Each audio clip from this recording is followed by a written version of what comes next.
সুপ্রিয় দর্শক, আমরা আপনাদের নিয়ে আসছি পাগলা পীরের একটা জায়গায়। বিগত দিনেও এইখানে বেশ কয়েকবার আপনাদের কাছে বেশ কয়েকটা ভিডিও নিয়ে এসেছি। অনেকদার ভিডিও আপনারা দেখেছেন। গত বছর উনি পেঁপে চাষ করেছিলেন, এইবারও হলো চাষ করতে যাচ্ছেন। একেবারে দেখেন ছোট ছোট চারা লাগিয়েছে। অনেকের কমপ্লেইন আছে যে ছোট চারা মারা যাচ্ছে বা মারা যাবে কিনা, বা ভয় পাচ্ছেন। আসলে শীতের সময়ে চারার গ্রোথ একটু কম থাকে, অতিরিক্ত শীত থাকার কারণে চারা বড় হয়নি। এক একটা চারার দেখা যায় যে বয়স 30 দিন, 35 দিন, 40 দিন হয়ে গেছে, কিন্তু চারার সাইজ দেখে মনে হয় মাত্র 15 দিন বয়স হয়েছে, 20 দিন বয়স হয়েছে। তো এই সব নিয়ে আসলে ভয় পাওয়ার কিছু নেই। তা আমরা আপনাদের দেখানোর চেষ্টা করব। অনেক দায় যে পাশের জমিটাতে প্রায় 300 না 300 চারা লাগিয়েছে। তা আমরা আপনাদের নেক্সট মান্থে দেখানোর চেষ্টা করব আবার যে 300 চারার মধ্যে কতটা মারা গেল, কতটা টিকলো। যারা ছোট চারা নিয়ে ভয় পান, অবশ্য মাসখানেক পরে আবার আপনারাই বলবেন যে আমাদের ছোট চারা দেন, ছোট চারা দেন, চারার সাইজ বড় হয়ে যাচ্ছে। তো প্রিয় দর্শক, আমরা এইখানে আজকে যেই মূল আলোচনাটা করতে যাচ্ছি সেটা হলো পেঁপের জমি তৈরি করা।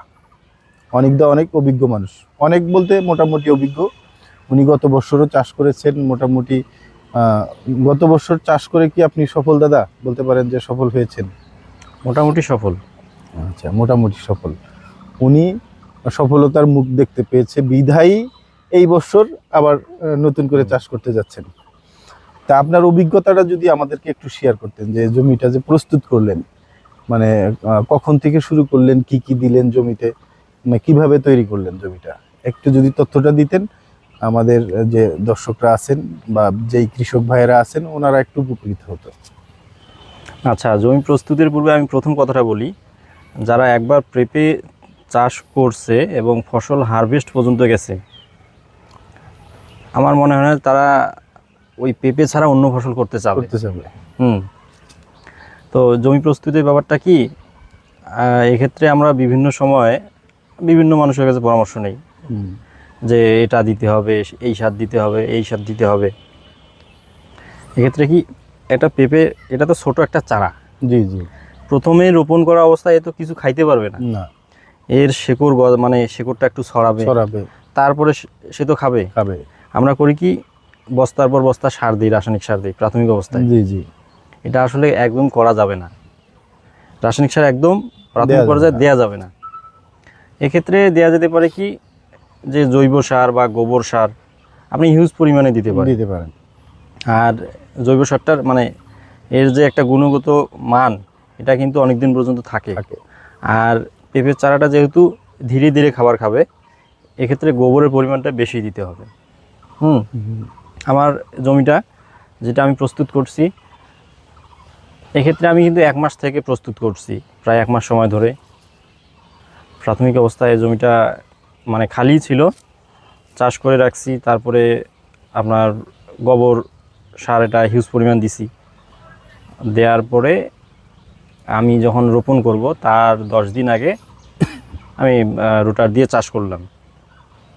জমিটা লেবেল করার পরে তারপর আপনার চুন যেটা বলে ডোলোচুন, সেইটা আমি দিয়েছি।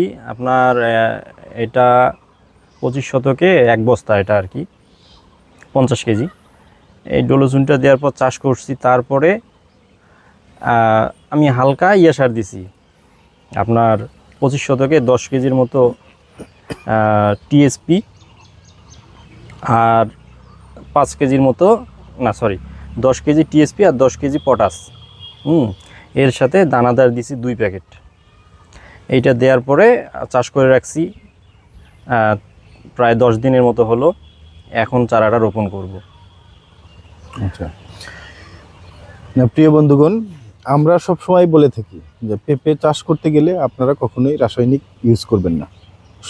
বিশেষ করে শুরুতে রাসায়নিক ব্যবহার করতে পারেন কখন, যদি আপনি 1 বছরেই ফসলটাকে শেষ করে ফেলতে চান, মানে 1 বছর পরে আর এটা রাখবেন না, গাছ কেটে ফেলবেন, এইরকম চিন্তা যদি থাকে, তাহলে আপনি ফার্স্ট হারভেস্টের পর তখন হলো রাসায়নিক ব্যবহার করেন।